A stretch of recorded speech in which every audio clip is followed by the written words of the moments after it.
Bienvenue dans Citizen Vox, le podcast dédié à la sobriété foncière et à la valorisation des ressources locales.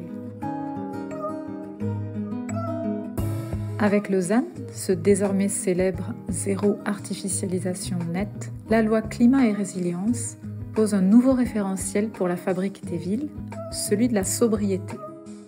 Le défi est immense car les impacts du ZAN sont multiples. Je vous propose une rencontre passionnante avec un acteur de la ville, élu, architecte, urbaniste, promoteur, investisseur, citoyen même, pour réfléchir ensemble aux différentes manières de penser, mais surtout de bâtir des villes résilientes.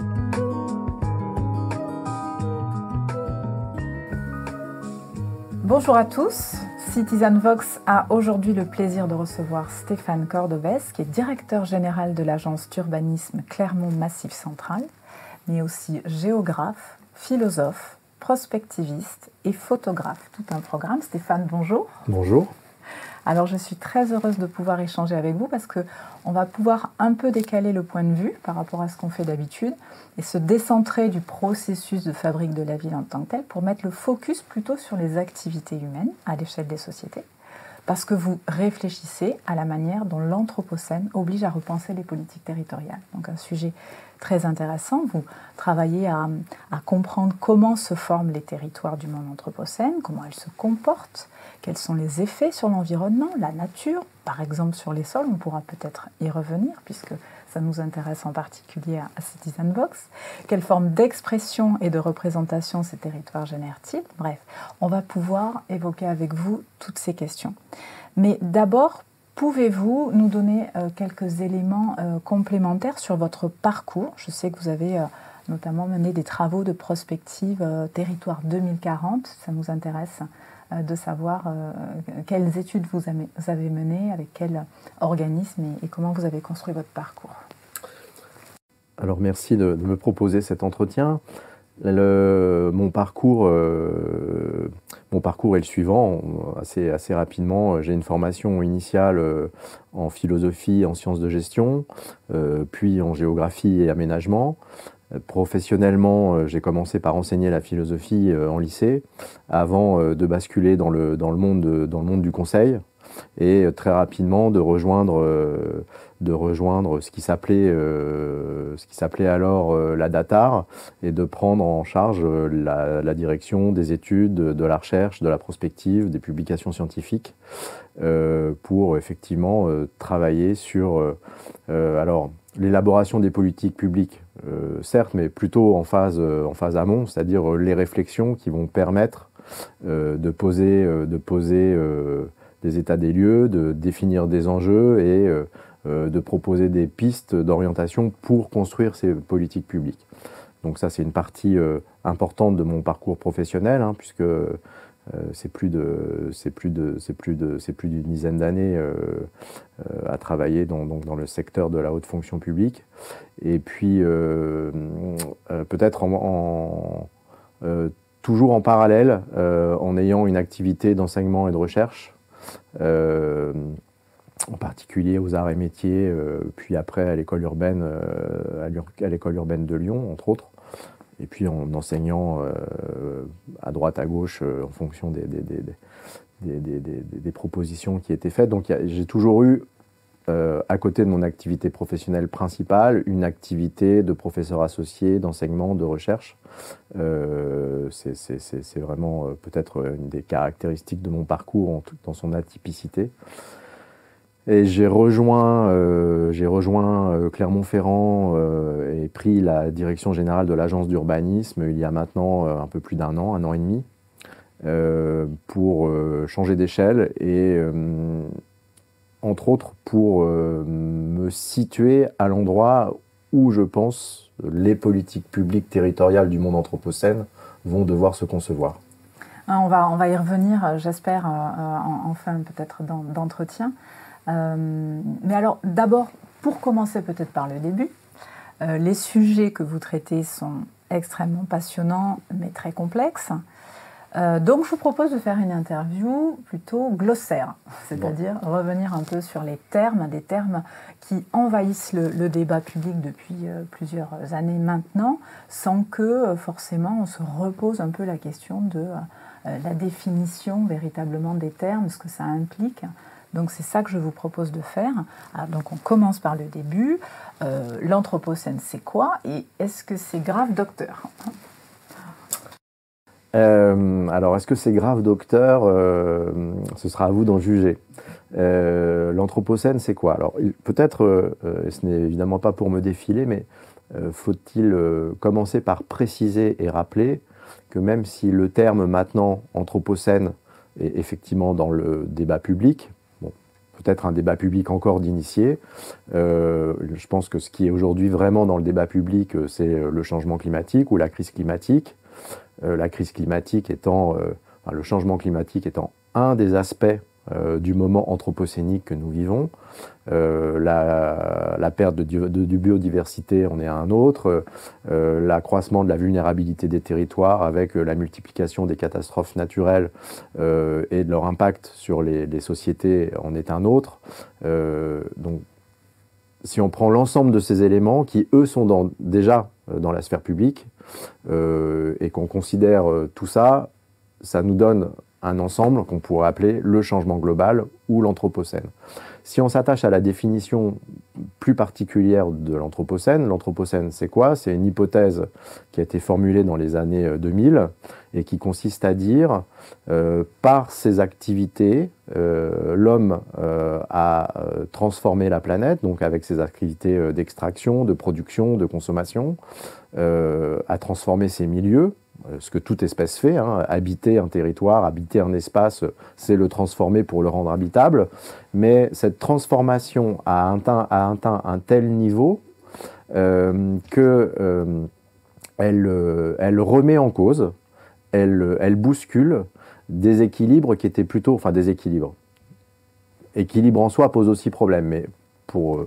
faciliter la compréhension, des équilibres qui étaient des équilibres de nature justement non anthropique et qu'on rattache soit à la géologie, soit à la biophysique, soit en gros à la vie de la planète en dehors de ce que l'homme y fait. Nous avons été éduqués avec l'idée, en particulier dans la culture moderne, qu'il y avait d'un côté la géologie, la biologie, la vie de la planète, et puis de l'autre l'histoire et la vie des humains. Bon, ça, c'est en train de... cette distinction-là est en train de craquer, si j'ose dire. Et l'Anthropocène, c'est ce moment justement où l'activité humaine atteint une dimension et a un impact sur la vie de la planète que l'on considéré comme inépuisable, inaltérable, etc. Donc le monde fixe qui était le nôtre et au sein duquel nous pouvions déployer nos activités humaines n'est plus un monde fixe, c'est un monde fixe qui a été complètement bouleversé par l'impact de ces activités humaines. Alors c'est un phénomène profondément original, puisque c'est la première fois qu'une espèce parvient par ses activités et par sa transformation du monde qu'il habite à remettre en cause le fonctionnement de la planète. Mais justement, oui, c'est une vraie question là que vous posez, parce que est-ce que c'est pas la nature même de l'être humain de changer le modèle, enfin en tout cas d'avoir un impact et de changer les bien choses. sûr mais de l'être humain ou de n'importe quelle espèce animale, voire végétale, c'est-à-dire que toute espèce qui s'implante dans un milieu va le transformer, puisqu'en fait elle utilise des ressources, elle se développe, elle le transforme, etc. etc. Si ce n'est que jusqu'à présent, aucune espèce seule, la Terre que nous connaissons, est le résultat de l'interaction du monde biotique et abiotique, de l'ensemble des espèces qui vivent ensemble et qui transforment dans la très longue durée la planète. Donc le vivant, entre la première bactérie jusqu'aux organismes les plus évolués, c'est une très longue histoire et une transformation longue et collective du milieu. Sachant que dans cette transformation, il y a aussi des événements qui ne relèvent pas du vivant. On sait que par exemple les grandes évolutions climatiques sont souvent liées à des éléments soit volcaniques, soit parfois des chutes d'astéroïdes ou ce genre de choses qui transforment profondément le climat, mais qui ne sont pas liées au vivant. Donc, et là, en l'occurrence, c'est une espèce et non pas l'interaction sur le temps long de tous les vivants et non-vivants qui sont sur la planète, qui transforme sur un temps très court, je dirais, des conditions d'existence qui ont prévalu durant un certain nombre d'années. Pour donner peut-être expliciter ça encore, donc grosso modo, l'Anthropocène, c'est ce changement d'ampleur géologique où on passerait de l'Holocène à l'Anthropocène, c'est l'hypothèse géologique, mais on peut aussi... on peut le dater. On peut le dater. Est-ce que c'est un vrai sujet, c'est-à-dire qu'il faut aussi comprendre que c'est encore un domaine qui est qui est en train de se développer. Donc il y a autant de questions que de réponses. Est-ce que l'Anthropocène ça démarre avec dans le néolithique avec l'explosion des populations humaines? Est-ce que ça démarre avec l'utilisation de la première bombe atomique dans les années 50, puisque on sait que les radiations qui sont produites à ce moment-là, on peut les trouver à peu près partout sur la planète. Est-ce que ça démarre à la fin du 19e siècle avec l'essor de la production industrielle? Enfin, il y a plusieurs datations. Alors, je ne vais pas rentrer dans les détails. Ça correspond quand même normalement à des critères géologiques et scientifiques extrêmement précis. Un changement d'époque géologique, c'est pas simplement trois experts qui débattent entre eux. Ça doit répondre à des critères très précis. Et encore aujourd'hui, la commission de scintigraphie internationale qui débat de ce sujet n'est pas d'accord ni sur la datation, ni sur le critère précis qui va permettre de dire on est rentré dans l'Anthropocène à quelle période. Donc c'est encore très largement débattu. Par contre, il me semble ce qui est de moins en moins débattu, c'est le fait que la planète est en phase de transformation rapide et que cette transformation est d'origine anthropique. Ça, bon. Il paraît qu'il y a encore des climato-sceptiques. Enfin, globalement, ça devient de moins en moins contesté. Alors, et il me semble le phénomène important par rapport à la manière dont vous posiez votre question. Dans les territoires, là où il y a encore quelques mois, on était dans le déni. Alors, quelques mois, quelques petites années, on était dans le déni. On est de moins en moins dans le déni et de plus en plus dans le vertige. C'est-à-dire que si pendant, il y a encore quelques temps, on était confronté à des acteurs territoriaux qui disaient « non mais ça c'est les scientifiques qui émettent des hypothèses, mais nous ça ne change rien dans notre manière de vivre, etc. C'est pas chez nous, ça se joue ». Là on est quand même passé « ah oui, on voit bien que ça se joue chez nous ». Il va falloir par contre, solution, ouais. Comment on fait, on ne sait pas. Et donc une situation de vertige parce que par définition, des acteurs qui sont en situation de décision dans un monde qui devient particulièrement incertain, fondamentalement incertain, c'est pas très simple. Je complète juste pour donner peut-être un élément. Si on considère que le développement de l'espèce humaine, en fait, c'est alors évidemment, on a un passé beaucoup plus ancien, mais c'est le néolithique et les 12 000 dernières années. C'est le moment où la population essentiellement nomade et de quelques millions d'humains se sédentarise et explose. Bon, pour arriver aujourd'hui à plusieurs 7 milliards d'habitants de la planète. Et finalement, ça se joue sur un peu plus de 10 000 ans, ce qui est un temps très court. Ce qu'il faut comprendre dans la situation que nous vivons aujourd'hui et du changement climatique, entre autres, auquel nous assistons, c'est qu'on est en train de sortir du climat tel qu'il a existé pendant ces 12 000 ans. Et ça donne quand même une ampleur du phénomène et du moment dans lequel nous sommes. C'est que, alors, ce sont des termes qui sont très, très, très critiqués, mais cette espèce d'équilibre ou cette espèce de constante relative qui s'est jouée sur ces 12 000 ans et qui a été propice au développement de l'espèce humaine, on est en train d'en sortir. Donc, la question de savoir comment l'espèce va pouvoir s'adapter, quand je dis espèce, ça n'a rien de péjoratif, hein, c'est à la fois l'espèce et les autres espèces, mais on peut s'intéresser à l'Anthropocène avec un souci particulier pour l'humain.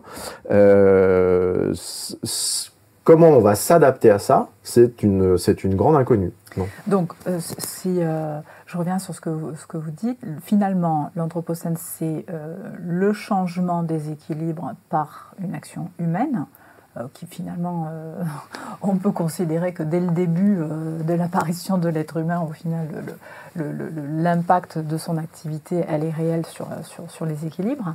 La question, elle est de savoir jusqu'où c'est soutenable, en fait. Et on voit qu'on est rentré là dans une période où les ressources sont limitées et du coup l'activité devient tellement impactante que ça devient plus soutenable. Donc il est là en fait le véritable sujet, le véritable problème. Et donc est-ce qu'il faut sortir de cette période anthropocène? Est-ce qu'on envisage une période post-anthropocène? Et si c'est le cas, c'est quoi? Alors, une précision ou une insistance. Ce qui est profondément nouveau, c'est que la transformation est planétaire. C'est-à-dire que ce n'est pas une transformation locale des milieux de vie qui sont peuplés par les humains. C'est une transformation qui, maintenant, concerne la planète entière, ce qui, là, est profondément nouveau. C'est-à-dire que même dans ses rêves les plus fous, l'homme n'imaginait pas qu'il, sauf peut-être dans les récits d'anticipation ou de science-fiction, qu'il aurait un tel impact sur la planète qu'il pourrait en transformer le cours géologique. C'est profondément nouveau.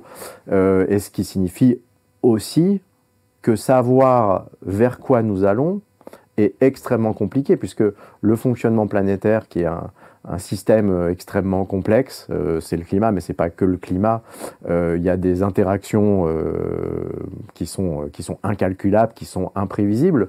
Donc, ce que l'on peut dire aujourd'hui, c'est que plus on s'écarte, plus on émet de CO2, et plus on s'écarte de l'équilibre, entre guillemets, qui a prévalu durant les 12 000 dernières années, moins on est capable de prévoir ce qui va se produire dans les années qui viennent. Donc, à la fois, il y a cette... Pour notre survie. Pour notre survie, parce que c'est quand même celle qui nous intéresse en premier lieu, mais globalement pour le vivant en général. Alors, le vivant continuera à exister. Hein. Là-dessus, tout le monde est d'accord. Sauf à ce qu'on en vienne à détruire, à faire exploser la planète, ce qui n'est pas encore à l'ordre du jour. Le vivant s'adaptera. La question est de savoir que vont devenir les populations humaines dans ce vaste chantier qui s'ouvre, si j'ose dire. Bon. Ça, c'est la première chose. Après, votre question de savoir est-ce qu'on peut imaginer sortir de l'Anthropocène. Alors, comme déjà, on ne sait pas exactement quand on y est entré, et qu'on parle là de phénomènes de très long terme, même si le basculement là se fait très vite, ce qui est sûr, c'est qu'il y a une irréversibilité dans la transformation. C'est-à-dire que quand bien même on recréerait un monde habitable, ce ne sera pas le monde de l'avant-anthropocène. Il y a un avant, un après, il y a des irréversibilités. Lesquelles, par exemple? Tout simplement parce qu'en fait, notre milieu de vie résulte d'un équilibre global qui lui-même est la conséquence de multiples interactions. Et il y a par exemple, les taux de CO2 dans l'atmosphère font que le changement de climat on va vers autre chose. Alors, il faudrait rentrer dans des propos très, très compliqués, etc. Mais il y a des phénomènes de seuil. Ça, je pense que les climatologues, par exemple, nous l'expliquent bien. Quand bien même on arrêterait aujourd'hui d'émettre du CO2, on ne reviendrait pas à la température pré-industrielle. Au mieux, on resterait à des niveaux Donc, il y a des irréversibilités. Et là, l'enjeu, en fait, c'est de faire en sorte que le moins grand nombre de seuils soient franchis, parce que plus ces seuils sont franchis, plus on arrive à devoir envisager des évolutions du système qui sont à la fois beaucoup plus difficiles à penser et surtout incontrôlables, entre guillemets, donc pourraient nous mettre dans des situations d'autant plus délicates. Donc si on doit retenir je ne sais pas si je réponds à votre question, mais si on doit retenir 2 choses, un, il faut le plus rapidement possible limiter les transformations qu'on a occasionnées à travers les émissions de CO2, à travers l'artificialisation des sols, à travers notre impact sur la vie de la planète, sur le vivant, d'une part, parce que plus on les limite, moins on va dans des situations qui sortent de cette espèce d'équilibre qui nous a permis d'exister et de nous développer. Et puis 2, comme de toute façon, les transformations sont déjà en cours, il est urgent d'ores et déjà de commencer à s'adapter, parce que parmi les transformations en cours, il y a ce que l'on nomme maintenant de manière assez, je dirais, classique, la question des vulnérabilités, autrement dit l'ensemble des menaces qui pèsent sur l'habitabilité de la planète et plus particulièrement sur l'habitabilité de nos territoires. Je crois que l'actualité des 2 dernières années, entre d'une part la multiplication des incendies qui en viennent à menacer y compris des zones habitées, et puis les phénomènes de sécheresse et de menaces sur l'accès à l'eau, illustrent bien le type de vulnérabilité auquel nous allons devoir faire face, et sachant que ça ne relève pas là de crise ponctuelle, mais ça relève là de vulnérabilités qui sont structurelles, avec lesquelles il va falloir apprendre à vivre. Alors, du coup, vous avez commencé à évoquer un peu les effets sur les territoires de manière concrète. Est-ce que vous avez travaillé sur les notions de territoire d'anthropocène, enfin des territoires anthropocènes. Est-ce qu'on peut du coup commencer à redéfinir un peu ce que c'est que le territoire? On parle de territoire tout azimut. Qu'est-ce qu'un territoire? Comment il se forme? Comment il se représente? Est-ce que vous pouvez nous donner des clés là-dessus?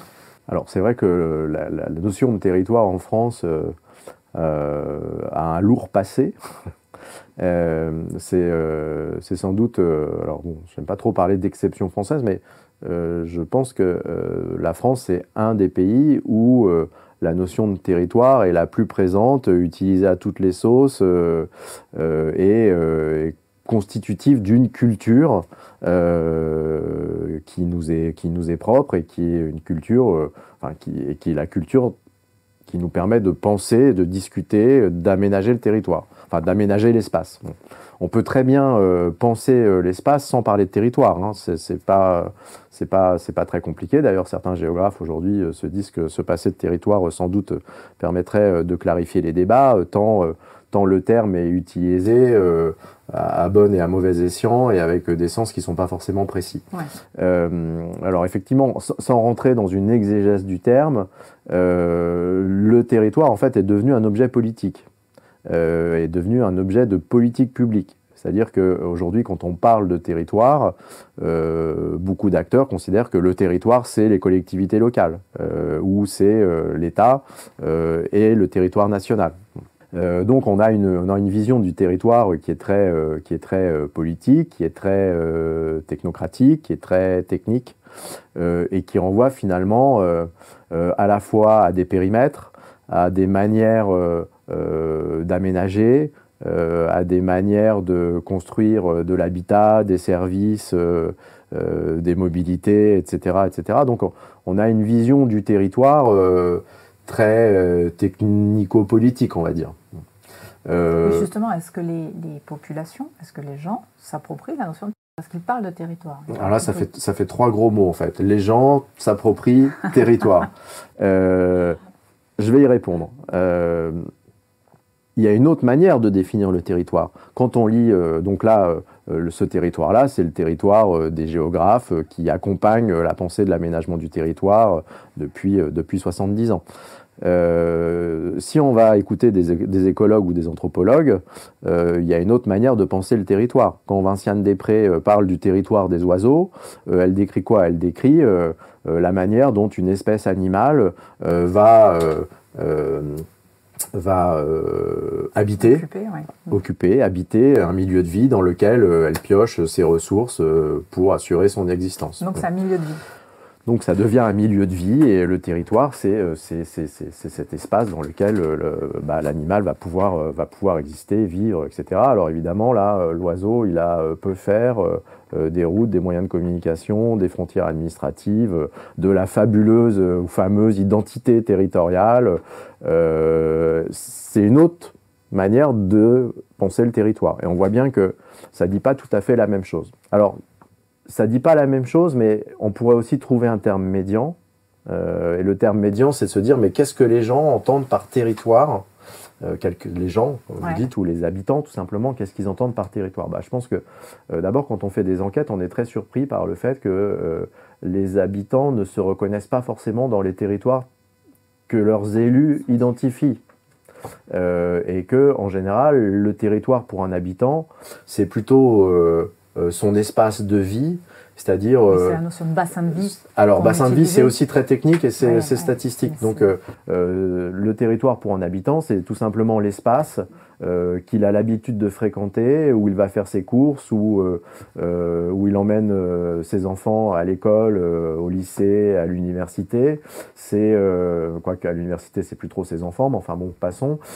C'est l'endroit où il va pouvoir avoir ses activités de loisirs, ses activités professionnelles, etc. C'est son quotidien. C'est son espace de vie, c'est son milieu de vie si on était une espèce animale comparable aux autres.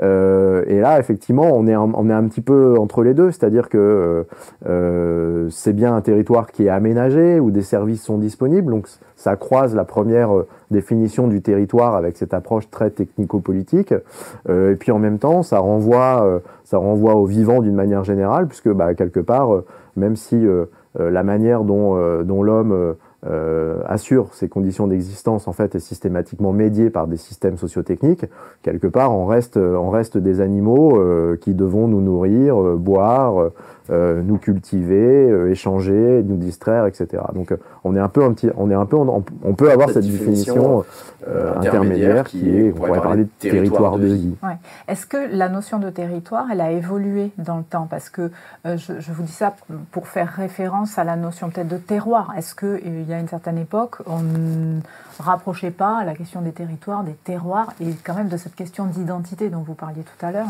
mais dans le temps? D'abord, il n'y a pas grand-chose qui n'évolue pas dans le temps. Donc oui, évidemment, ça a évolué dans le temps. Mais on pouvait très bien, par exemple, parler de nos espaces de vie sans passer par la définition de frontières. Par exemple, les paroisses, on pouvait très bien appartenir à plusieurs paroisses. C'était pas gênant. Alors qu'aujourd'hui, le territoire, par définition, il n'y a pas de superposition. D'ailleurs, on a beaucoup de mal à penser les superpositions. Le territoire, il est un peu figé, il est déterminé par des frontières.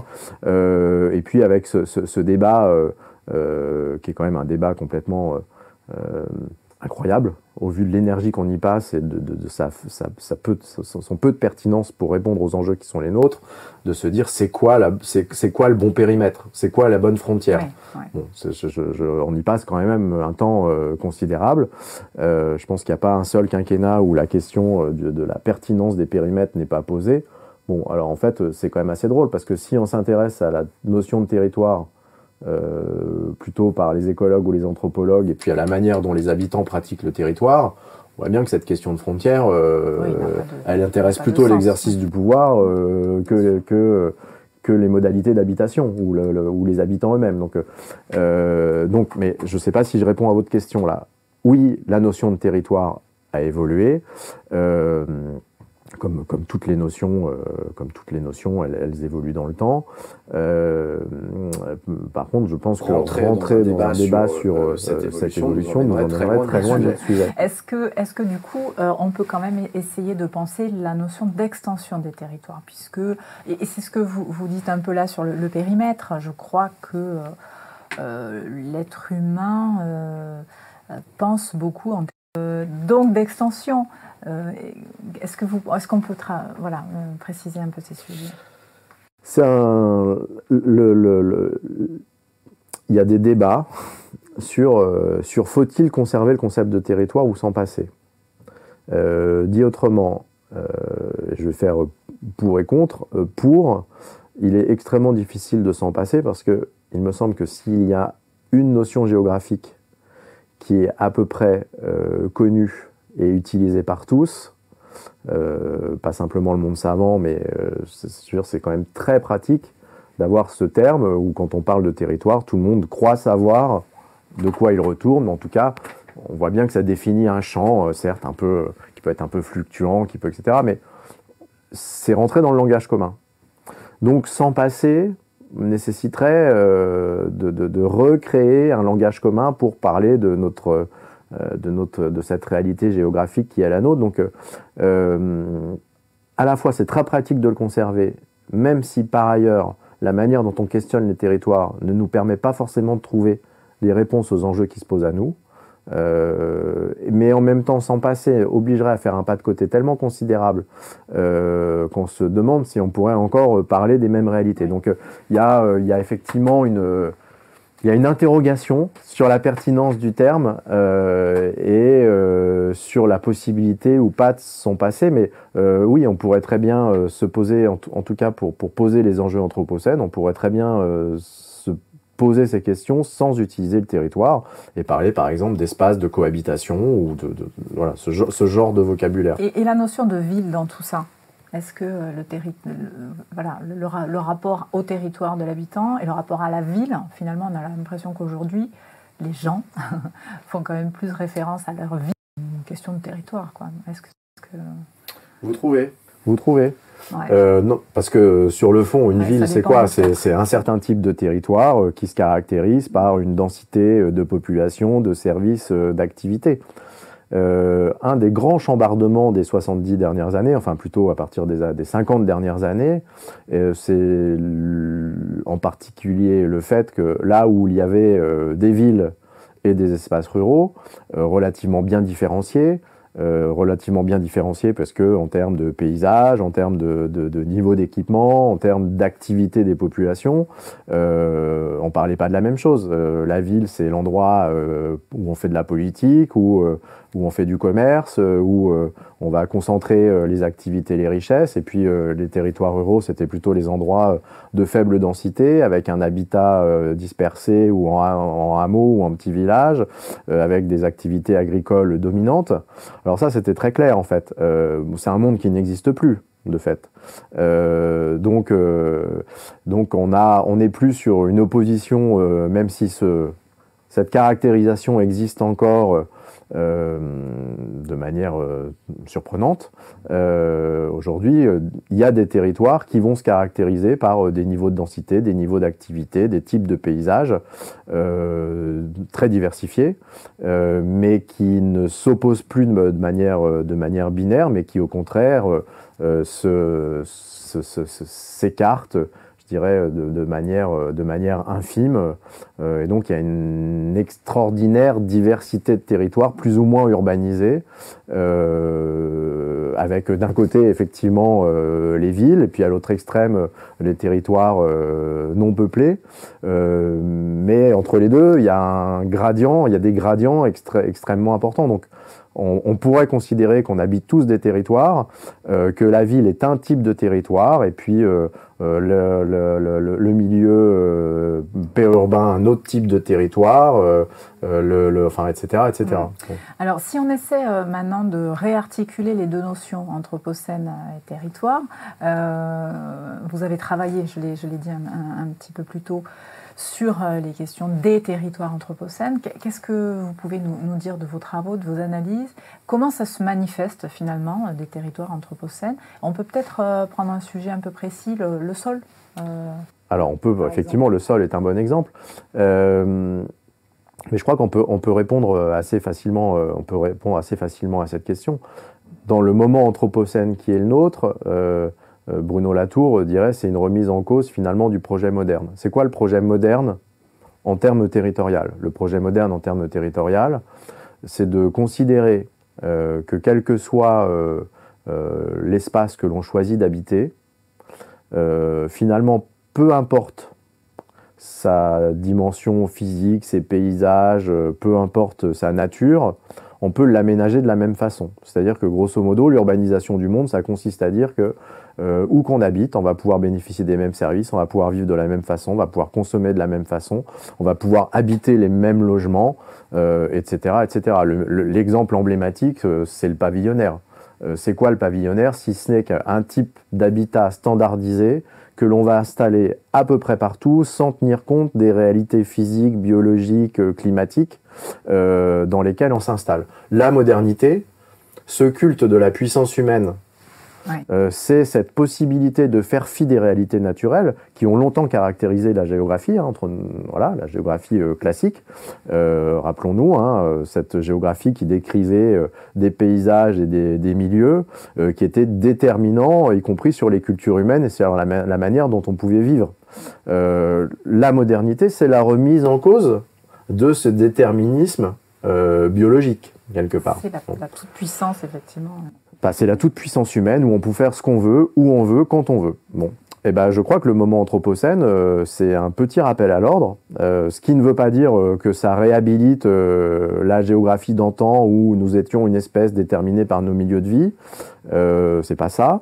Mais par contre, c'est la remise au goût du jour du fait que les territoires, ce ne sont pas que des collectivités qui construisent des équipements, du logement et qui font ce qu'ils veulent où elles veulent, quelle que soit la nature dans laquelle ces sociétés s'installent. Mais c'est une espèce d'élargissement où nous allons devoir retenir compte de tout ce qui compose un territoire et qui n'est pas humain. Les ressources locales, les espèces vivantes avec lesquelles nous devons cohabiter, et qui ne sont pas que des ressources. Donc, quelque part, c'est un formidable moment puisque ça va nous obliger à reconsidérer les milieux de vie qui sont les nôtres dans leur intégralité et pas uniquement à travers un regard très moderne, très technique, très urbain. Je ne vais pas réussir à trouver le mot là, mais dans des logiques de préemption, de prédation. Alors, j'aurais dû, vous m'y avez déjà lancé. Alors, effectivement, alors l'Anthropocène fait aussi l'objet de débats très profonds en termes idéologiques. Une des hypothèses, c'est que ce terme serait très mal choisi. Parce que grosso modo, c'est pas tant l'espèce humaine en général qui serait responsable du sort qui est le nôtre avec ce moment anthropocène. C'est avant tout cette partie de l'espèce humaine, plutôt riche, plutôt dans le mode occidental, qui a inventé l'industrie, qui a promu les logiques d'extraction. Si on va un petit peu plus loin, cette effectivement partie de l'espèce humaine qui a plutôt eu tendance à dominer et à coloniser le reste de la planète, humains et non humains, pour les mettre au service de sa production de richesse et de son confort, ou en tout cas de son mode de vie.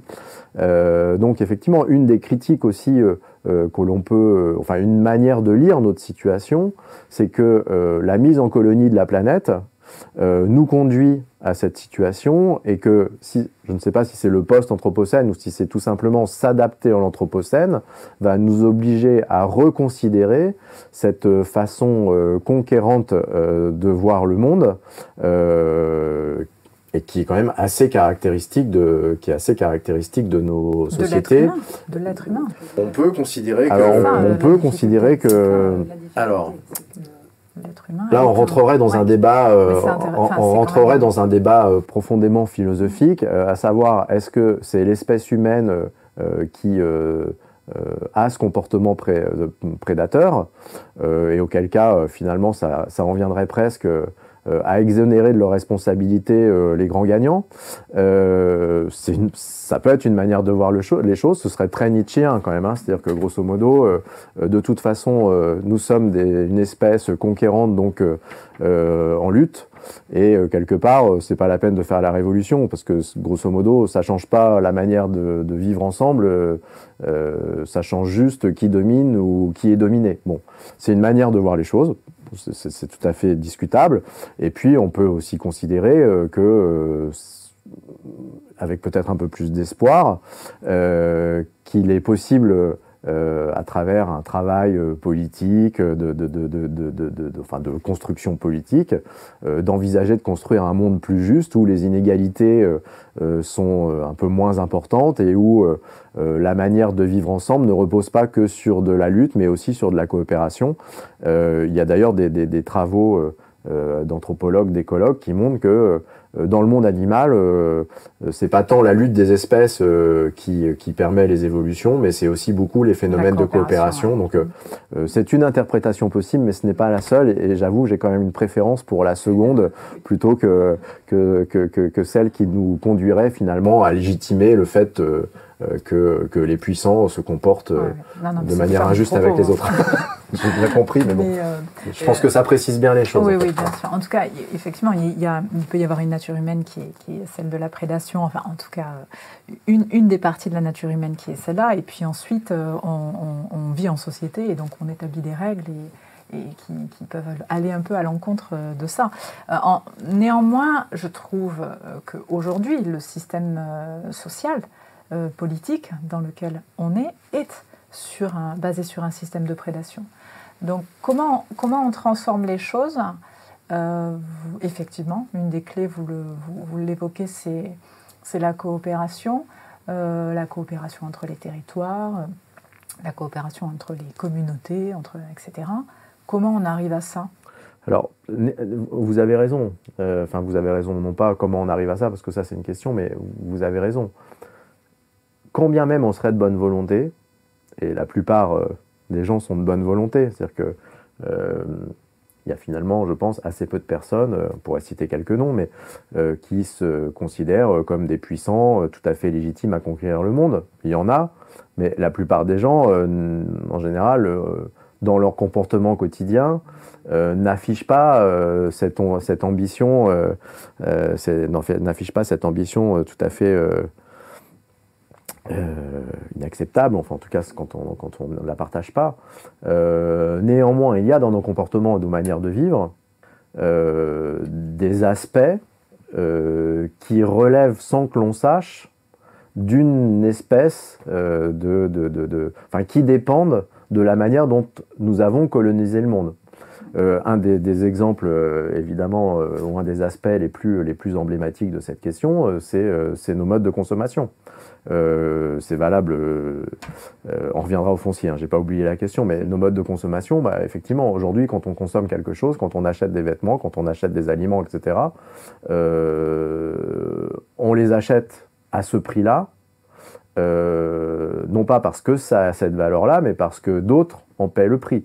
Quand on achète des vêtements pas chers dans n'importe quel magasin de distribution, on peut les acheter pas chers parce que des champs de coton ont été exploités dans d'autres pays que le nôtre, la fabrication a été opérée par des populations très mal payées dans des usines ailleurs dans le monde, etc., etc. Donc nous avons un mode de vie qui repose sur une forme de domination du reste du monde. Il faut en avoir conscience. Donc effectivement, même sans le savoir ou sans en avoir conscience, d'ailleurs la vie au quotidien devient très compliquée si on est hanté par cette question, même si par ailleurs y penser davantage sans doute ferait du bien à tout le monde, enfin ferait du bien au monde plus qu'à tout le monde, mais donc on est, et c'est là la difficulté aussi d'inventer une autre manière de vivre dans l'Anthropocène, qui soit plus juste, plus acceptable, plus soutenable, c'est que cette domination, elle n'est pas liée qu'à une ambition politique, comme on aurait tendance à le voir et à facilement le dénoncer. Elle est liée aussi à un système et à un mode de vie moderne qui repose sur une mise en ressources de l'ensemble de la planète. Alors, on peut le voir dans une logique géopolitique, et c'est souvent comme ça qu'on l'entend, mais on peut aussi transposer, ça va nous permettre d'atterrir, comme dirait l'autre, l'autre étant Bruno Latour, évidemment, ça va nous permettre d'atterrir, c'est que quelque part, habiter un territoire et considérer par exemple l'espace ou le sol comme un foncier disponible pour habiter, quelque part, c'est s'approprier des entités vivantes et non vivantes, en faire des ressources pour notre usage, alors que par ailleurs, on peut en avoir une lecture tout à fait différente. Le ZAN, de ce point de vue-là, est très très emblématique et la manière dont je pense qu'un jour des historiens se pencheront sur la manière dont ce basculement dans la manière de penser ou de construire le territoire s'opère, parce que c'est assez emblématique de cette ambiguïté qu'il y a dans, dans la volonté de sortir de notre modèle pour aller vers autre chose. Bon, rappelons, le ZAN, c'est quoi? C'est une loi qui a été conçue de manière à limiter l'artificialisation des sols. Alors dit comme ça n'a pas grand sens. Pourquoi faudrait-il limiter l'artificialisation des sols? Il faut rappeler qu'au début, à l'origine de cette loi, il s'agit avant tout de considérer que notre survie, la bonne santé de nos milieux, donc notre bonne santé au sens environnemental du terme, repose sur le fait que nos écosystèmes sont des écosystèmes qui fonctionnent bien, qui sont pérennes dans la durée, donc avec une grande biodiversité, avec une vie extrêmement dynamique, etc. etc.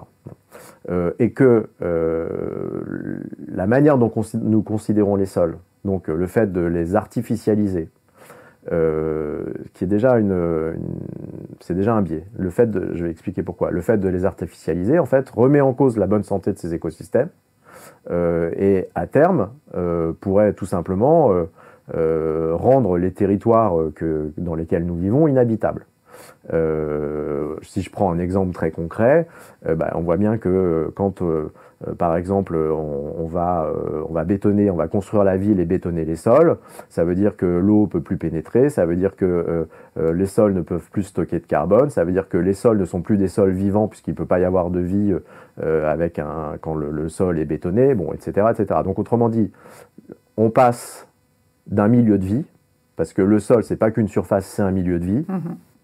On en fait une ressource, on nie toute cette existence et on en fait une surface plus pratique pour nous. Parce qu'effectivement, dans la ville, c'est quand même plus sympa de marcher sur des trottoirs bétonnés plutôt que dans la boue ou dans l'herbe de ce qui serait un sol vivant. Bon. Donc effectivement, on voit bien qu'on passe d'un sol, cette entité complexe, où plein de choses se placent, plein de choses vivent, où il y a des phénomènes biochimiques, à quelque chose qui est complètement artificialisé, où il n'y a plus de vie possible. Donc plus on artificialise, moins il y a de vie, et par définition, à un moment, on risque d'arriver où nos écosystèmes n'auront tout simplement plus les substrats qui leur permettent d'exister. Et ce que nous dit l'Anthropocène, c'est aussi que si on va trop loin dans l'altération de ces substrats ou de ces écosystèmes, c'est nous-mêmes qui pourrons plus vivre. Bon, voilà. On pense évidemment, si on veut un exemple emblématique, à la manière dont les pollinisateurs sont en train de disparaître. S'il n'y a plus de pollinisateurs, il n'y a plus de fruits, il n'y a plus de... Enfin bon, ça remet en cause notre capacité à vivre, à produire des denrées alimentaires, etc. etc. Bon. Donc, on voit bien là ce qui se joue. Bon, où je disais que l'artificialisation est finalement... dans la manière dont cette loi s'élabore et dans la manière dont elle est vécue dans les territoires, c'est qu'à l'origine, c'est de s'assurer que notre modèle de développement ne contribue plus à détériorer les écosystèmes et les milieux de vie. Et ça devient une loi qui doit permettre de limiter l'extension de la ville ou l'artificialisation de nos espaces par notre urbanisation, par l'urbanisation que l'on conduit. Déjà, on a loupé une étape, parce que grosso modo, ce qui met en difficulté nos milieux de vie ou ce qui les malmène, c'est pas que l'artificialisation et l'urbanisation, c'est aussi grandement notre système agricole industriel.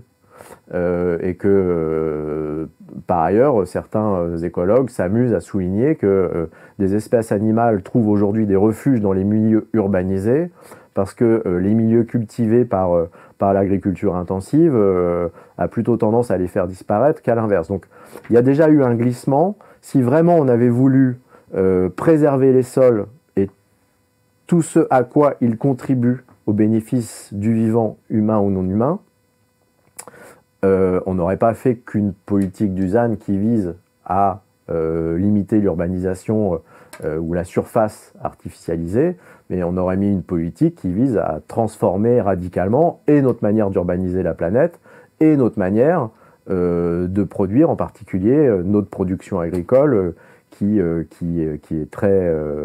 mérite d'être questionnée également. On voit bien du coup, avec cet exemple du ZAN, la difficulté qu'on a à traduire des intentions politiques dans ensuite un système administratif opérationnel, si j'ose dire. Donc on voit bien la difficulté, et c'est là que je vous emmène aussi vers la gouvernance, à passer de l'intention à l'opérationnel, et donc aussi à cette question de gouvernance des territoires. Si on continue sur le ZAN, articuler cet enjeu au niveau de l'ensemble des territoires, on voit bien que ce n'est pas fait, parce qu'il n'y a pas cette culture de travailler ensemble, de se mettre d'accord sur les enjeux qui vont au-delà de notre propre périmètre que l'on dirige avec notre drapeau planté sur le sol, etc.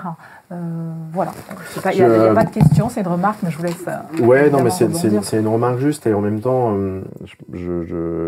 il est très facile d'être critique. Oui, bien sûr. Et je le suis moi-même, hein, puisque c'est moi qui ai lancé la critique, là, en l'occurrence. Il est très facile d'être critique. Et il me semble qu'il faut vraiment distinguer, au risque sinon de rentrer dans des conflits qui seraient absolument contre-productifs. Déjà, les controverses sont difficiles à gérer, mais on voit bien que, par exemple, par rapport au monde agricole, avec le problème des bassines, on voit bien qu'on peut facilement passer de controverses, est-ce qu'une bassine est pertinente ou pas, pour qui, pourquoi, etc., à des conflits. Ouais. Et une fois qu'on est dans le conflit, il est peu probable que ce soit la meilleure manière de résoudre les difficultés auxquelles on est confronté. Dans un entretien récent que je fais de Michel Lusseau, qui paraîtra dans la revue Horizon Public, donc Michel Lusseau, géographe, un des spécialistes français de la question anthropocène, souligne peut-être de manière un peu inattendue, puisque c'est quelqu'un aussi qui peut être très critique sur le système et très pointu dans ses analyses en même temps. Il dit on ne peut reprocher à aucun être humain de vouloir assurer ses conditions de survie. C'est-à-dire qu'il reprend un point de vue anthropocentré.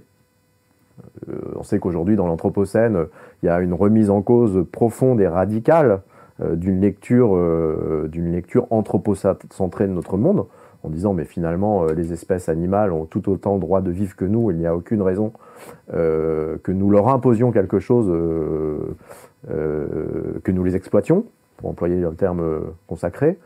Et Michel, dans cet entretien, rappelle à bon escient ça, c'est-à-dire que toute personne qui vit sur cette planète et qui, pour vivre, est obligée de travailler, enfin qui est dans la nécessité au sens fort d'assurer ses conditions d'existence, à partir du moment où on le désigne en disant mais c'est toi qui es responsable d'eux et il faut que tu arrêtes, sans lui proposer de solutions pour sa survie, pour qu'il puisse continuer à exister dignement, assurément c'est inacceptable. Bien sûr. Donc la critique du système agricole est tout à fait justifiée. Il y a assez peu de doute. La critique des agriculteurs en tant que tels, même si par ailleurs il y en a sans doute qui ont des pratiques tout à fait inacceptables, et dans le cas des bassines, le fait que quelques individus s'approprient un bien commun pour assurer leur production au détriment de tous les autres usages, très clairement peut s'interroger, mais le fait de les désigner comme responsables, si par ailleurs on ne réfléchit pas collectivement à la place qui pourrait être la leur dans un système différent, n'est pas une manière d'avancer. Oui. Et le problème de l'Anthropocène, c'est valable pour le ZAN comme pour l'agriculture, c'est que nous devons réinventer le système dans sa globalité. C'est une des difficultés. C'est-à-dire que si on prend chaque problème séparé les uns des autres, on ne trouve pas de solution. Je continue, puisque c'est quand même un peu le sujet, si on continue sur le ZAN. Quand des promoteurs immobiliers disent au jour d'aujourd'hui, le renforcement des contraintes légales liées au souhait de cesser l'artificialisation des sols, le surenchérissement des coûts des matériaux, et ça ne fait que commencer, puisque a priori, plus on va être vigilant à la manière dont les matériaux que l'on utilise, on les utilise à bon escient, on raccourcit les circuits, on voit d'où il vient, on trace, etc. Plus c'est en plus, on sait que maintenant ces matériaux sont épuisables, donc rareté plus contrainte légale fait qu'il n'y a aucune raison que le surenchérissement s'arrête. À système équivalent. Mais je crois que ça, c'est un des aspects de votre travail. C'est-à-dire qu'ils ont tout à fait raison de dire qu'il leur devient impossible de continuer à construire parce que le modèle économique qui est le leur n'est pas tenable, n'est plus tenable dans les nouvelles conditions. Ce qui veut dire quoi? C'est que on peut pas leur reprocher de défendre leurs intérêts. Enfin, et leurs intérêts, c'est déjà un peu caricatural comme manière de parler, mais en tout cas, de tenter de défendre ce qui les fait vivre. Bien sûr. Et pour chaque sujet, on peut arriver à cette situation-là. L'élu qui, dans son territoire rural, a peu artificialisé durant les dernières années, et à qui on dit, bah voilà, on part de ce que tu as artificialisé, et tu vas devoir, d'ici à 2030, baisser de 50%, voire plus que 50%, et puis après, il faudra arrêter. Je comprends pas. Moi, un bon élu, c'est un élu qui attire des nouvelles populations, qui attire des entreprises, donc qui, par définition, a besoin d'espace pour faire ça. Et là, maintenant, d'un seul coup, je peux plus faire ça. Mais ma réussite en tant qu'élu dans le système qui est le nôtre, c'est pas de préserver l'environnement. C'est de sauver mon école, c'est de sauver mon bistrot, c'est de sauver ma supérette, ma poste, ou que sais-je encore. Donc, on voit bien que, et on peut multiplier les exemples à foison. On est à un moment où on va devoir réinventer le système dans sa globalité. Et réinventer un système, par définition, c'est extrêmement complexe. Certains, alors je sais que c'est assez courant de dire on n'a jamais vécu cette situation-là. Hein, chaque époque dit on n'a jamais vécu cette situation-là. Enfin là, quand même, on peut considérer que l'espèce humaine, dans les 12 000 dernières années, n'a pas été confrontée à ça. Et la difficulté, c'est qu'effectivement, il va falloir coopérer, au sens fort du terme. C'est-à-dire que changer le système signifie que l'ensemble des acteurs de ce système acceptent ensemble de le changer pour fixer des nouvelles règles où personne n'est lésé, où personne n'est plus lésé que d'autres. Et on sait que ces périodes-là sont des périodes extrêmement difficiles. C'est d'autant plus complexe, me semble-t-il. Vous venez de le dire, c'est un système qu'il faut changer, donc il y a vraiment une approche systémique des systèmes politiques et pas que, de l'ensemble du système, mais il y a aussi, pour que ça fonctionne, et c'est d'autant plus difficile, il y a aussi les comportements individuels qui doivent évoluer. Vous disiez, enfin voilà, il faut accepter de perdre quelque chose à court terme pour construire un nouveau système ensemble. Ça implique que l'ensemble des individus doivent être au même niveau finalement de culture, de cette compréhension d'un nouveau système. Et ça, c'est très compliqué. Ça veut dire qu'on est dans une période où il faut changer un système et il faut aussi compter sur une révolution intérieure de chaque individu.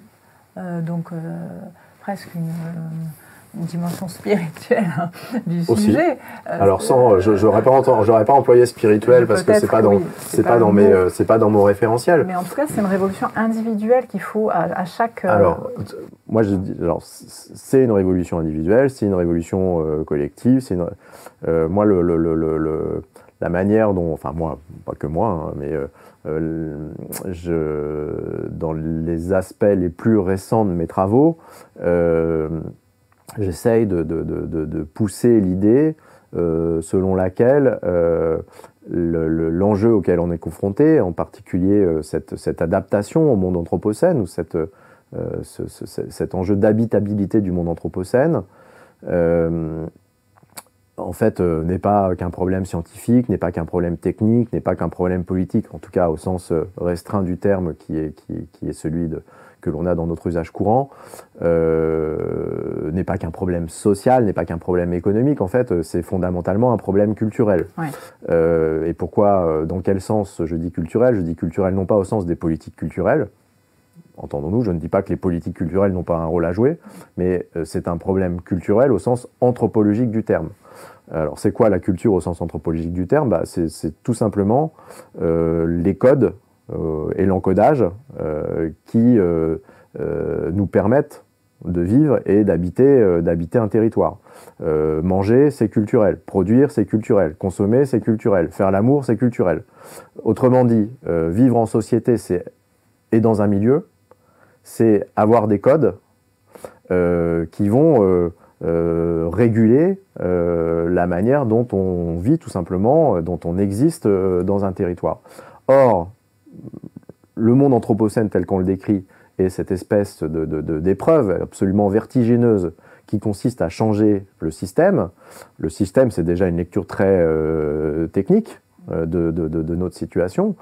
Ça nécessite ni plus ni moins que d'inventer de nouveaux codes qui vont nous permettre d'avoir un rapport aux autres au sens très large du terme, aux autres humains, aux autres animaux, aux autres vivants, aux autres végétaux, voire au monde inerte, aux ressources minérales, à l'air, enfin, à ce qui nous entoure.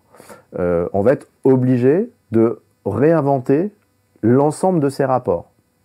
Ouais. Si on dit ça, si on essaye d'illustrer ça, nous avons été élevés nous avons été élevés, en tout cas en France, dans un monde où l'eau était abondante, de qualité et utilisable comme on le veut, sans que c'est d'incidence, sans limite.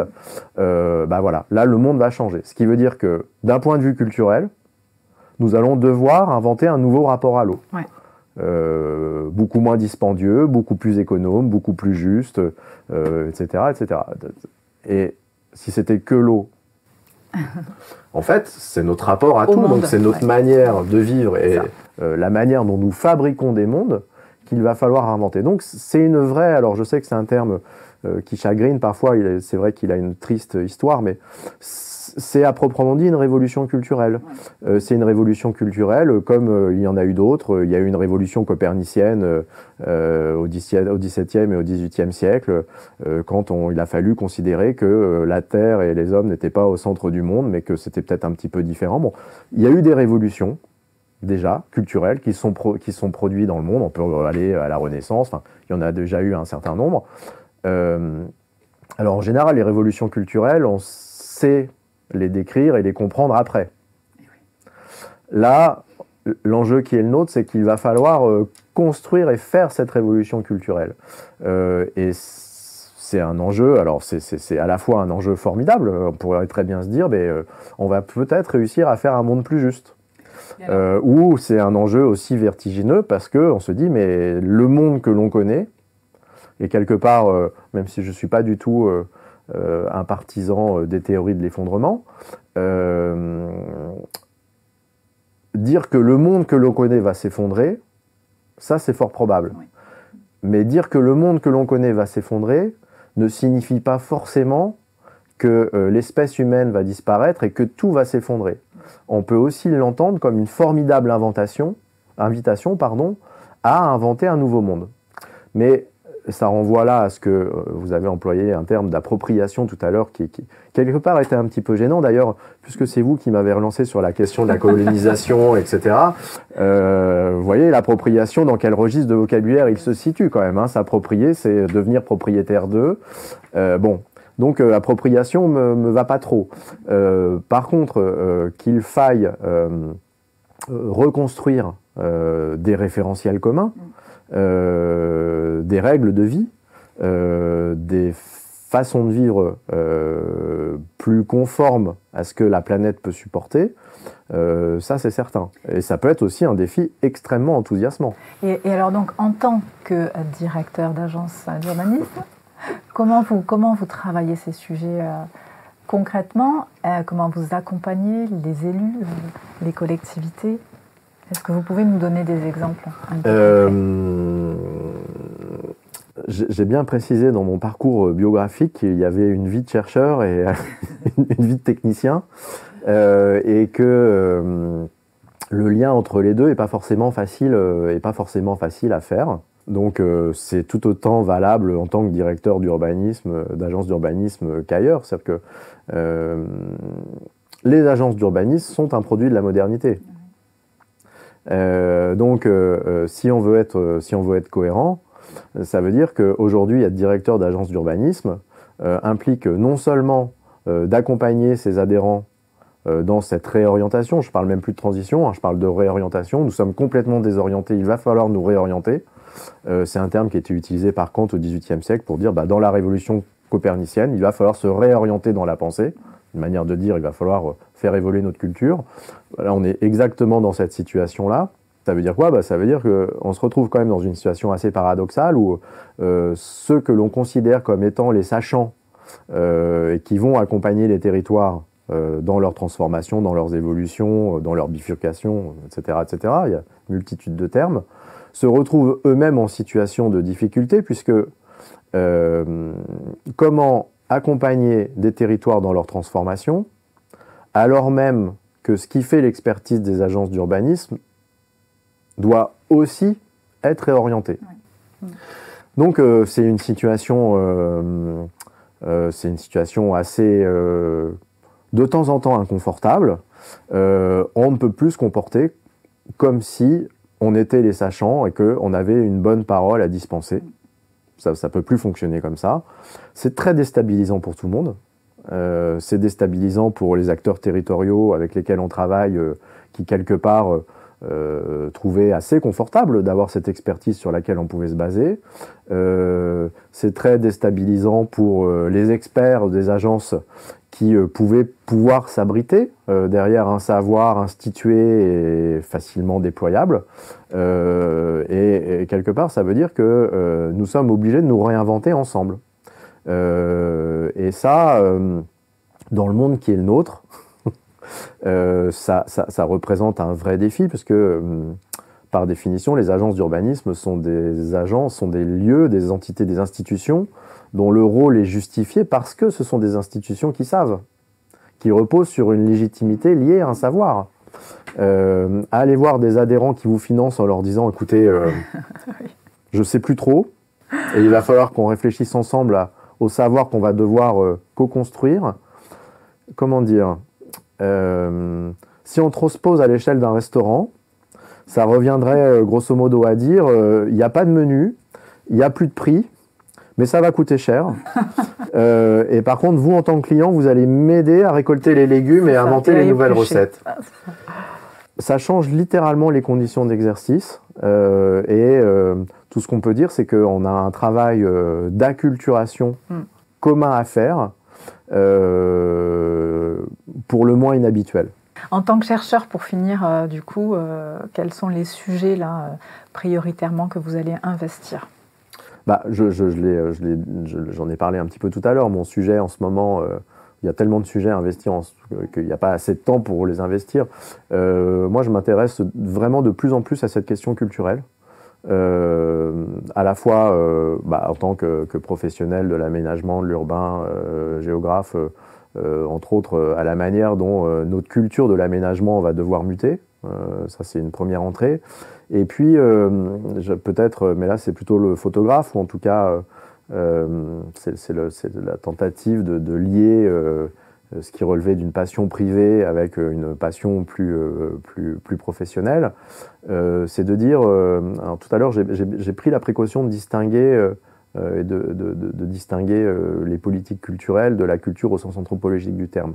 Bon, alors en fait, c'est une distinction qui est classique, enfin qui peut se concevoir, et en même temps, c'est une distinction qui n'a pas forcément de raison d'être. Enfin, en tout cas, on peut s'interroger, et c'est, pour répondre plus directement à votre question, aujourd'hui, une de mes interrogations, à la manière dont les politiques culturelles, les acteurs culturels, je dirais au sens plus classique du terme, plus entendu du terme, pourrait contribuer à la manière dont les territoires vont engager cette réorientation écologique. Parce que, quelque part, changer de culture, c'est aussi changer d'imaginaire, changer de représentation, etc.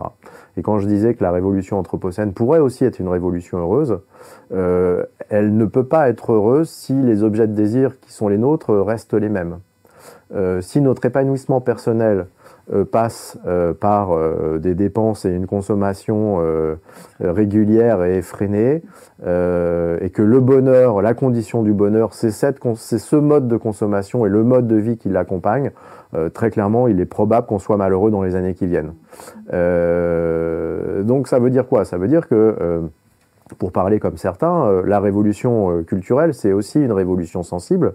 C'est Rancière qui dit que la sensibilité, c'est une question politique, que le partage du monde relève aussi de la sensibilité et fondamentalement politique. C'est exactement ça. C'est-à-dire qu'il va falloir, pour réenchanter ce nouveau monde, ou pour enchanter ce nouveau monde, que quelque part, on aille jusqu'à une transformation de nos désirs. Ouais. Alors vous savez, on voit souvent, il faut se passer d'une logique de bien à une logique de lien. Bon, alors c'est une phrase qui sonne bien, et puis c'est une formule qui sonne bien, mais quelque part, effectivement, c'est sans doute plus dans la possession que demain on pourra être heureux, si tant est qu'on l'ait pu être. D'autres avant nous ont pu dire que la consommation était un leurre et que le but de la consommation c'était moins de rendre heureux que de rendre dépendant. Là, la question elle va se poser très clairement, c'est comment on transforme ces imaginaires, comment on transforme ce désir, comment quelque part on se dote. C'est les nouveaux récits dont on parle. C'est les nouveaux. Alors, il y a plein de manières de le dire, c'est les nouveaux récits, etc. Alors, le problème, c'est que maintenant, je trouve que récit, maintenant, est devenu quasiment un objet technique d'ingénierie aussi, mais il faut le prendre au sens fondamental du terme. C'est-à-dire que nous sommes... c'est Camille de Toledo qui écrit, il y en a plein qui écrivent là-dessus, mais Camille a écrit dernièrement de très beaux textes sur le vertige anthropocène, en mettant en avant que nous sommes une espèce où le récit est fondamental. Notre culture est faite de récits. Donc effectivement, il faut inventer de nouveaux récits, mais de nouveaux récits, c'est pas le storytelling que les collectivités territoriales dans leur marketing font pour soi-disant mettre en avant leur identité qui est purement construite. Non, les récits, c'est ce qui va donner sens à notre vie commune. Et donc, il faut effectivement produire ces nouveaux récits, et c'est une manière d'atterrir. C'est là où la culture, au sens politique culturel, au sens acteur culturel, ont un rôle à jouer. Alors, c'est une posture que je défends, ou une hypothèse que je défends, qui est parfois fortement décriée, en particulier dans le monde de l'art, où on considère que quelque part... ce serait un dévoiement de la liberté de création ou de la liberté de l'artiste que de dire qu'il a une responsabilité dans la création du monde qui est à venir. Bon,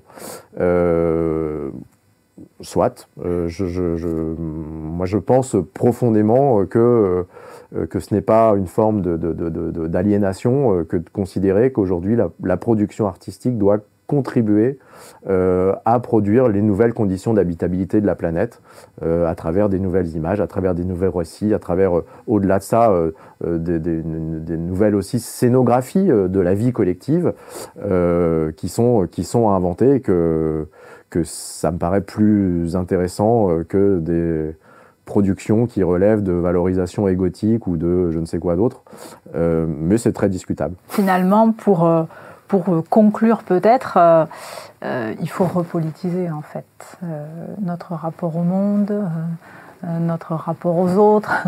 Il faut tout repolitiser. Qu'est-ce que vous pensez de ça pour finir ? Alors pour finir, tout dépend de ce que vous entendez par repolitiser, parce qu'on pourrait aussi considérer que nous sommes dans un excès de politique, au sens où tout est politique.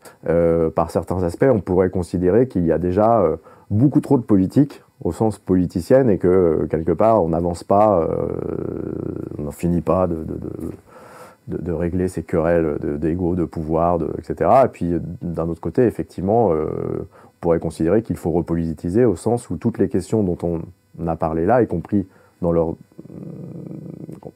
a abordé sous l'angle culturel, sont des questions fondamentalement politiques. Mais peut-être faut-il donc, dans ce cas-là, dire ce que l'on appelle politique. Si on considère que la politique, par exemple, à la manière d'Hannah Arendt, c'est la gestion de tout ce qui se passe dans l'antre, dans la distance, c'est tout ce qui nous permet de gérer la distance entre les hommes, dans tous les régimes possibles de spatialité ou dans tous les registres possibles de gestion de cette distance, alors effectivement, il faut repolitiser. Parce que ça veut dire qu'il faut repenser la manière dont nous cohabitons. Et cette repolitisation, elle est d'autant plus exigeante et stimulante que c'est une repolitisation qui ne va pas se faire qu'avec les humains, mais qui va devoir intégrer un panel beaucoup plus large d'existants, humains, non humains, etc., etc. C'est tous les travaux qui commencent à émerger autour de la personnalisation juridique des fleuves, etc. On n'est qu'au début. Donc oui, il va falloir repolitiser à grands frais, avec un élargissement quasiment ontologique, dire avec qui on va faire de la politique et pourquoi. Dans ce sens-là, effectivement, il faut repolitiser. Et puis peut-être pour finir là-dessus, parce que la formule est très belle, et je ne sais pas si c'est à ça que vous pensiez, mais dans un texte de Bruno Latour qui a été repris récemment, Bruno disait il faut désesthétiser la politique et repolitiser l'esthétique. Alors, c'est une formule magnifique, bon, mais Bruno Latour avait le sens de la formule, mais en même temps, c'est une formule qui est d'une grande profondeur. C'est aussi une autre de ses caractéristiques d'avoir une pensée souvent très profonde. Qu'est-ce que ça veut dire ? Ça veut dire, on l'a bien vu d'ailleurs quand on a parlé de territoire, désesthétiser la politique, c'est grosso modo sortir du jeu de rôle qui est le nôtre par rapport aux questions politiques, et de se dire, ben voilà, la scène politique territoriale, c'est quoi la bonne frontière, c'est quoi l'identité de mon territoire, etc. Mais quand même, globalement, on nous bassine avec ça depuis des dizaines d'années. Il serait peut-être temps d'en sortir. Jamais l'urgence à en sortir a été aussi grande. Donc il y a une désesthétisation du jeu politique en disant, c'est pas les bonnes questions, c'est pas la bonne manière d'y répondre, et il faut effectivement accepter de ces jeux de rôle qui sont les nôtres, et qui sont tellement réducteurs de la manière de poser les problèmes qu'assurément elles nous empêchent de trouver les bonnes solutions.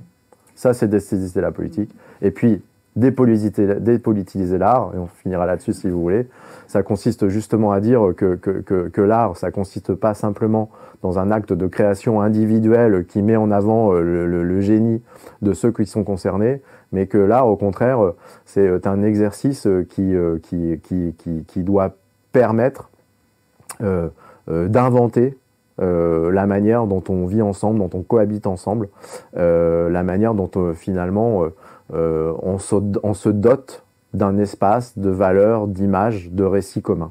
Et là, effectivement, c'est aussi une forme de repolitisation de l'art qui paraît tout à fait non seulement acceptable, mais souhaitable et nécessaire. Merci beaucoup Stéphane Cordovez, c'était absolument passionnant. Je vous remercie vraiment infiniment d'avoir accepté cette interview. Ça nous a permis de décaler un peu les sujets habituels et ça ouvre plein de perspectives qu'on va essayer de creuser à notre niveau. Et on va suivre vos travaux, bien évidemment, avec grand intérêt. Merci Stéphane. Merci beaucoup. À bientôt. À bientôt. C'était Citizen Vox, le podcast engagé pour la préservation des sols dans la fabrique de la ville. Retrouvez tous les épisodes sur citizen.fr. À très bientôt.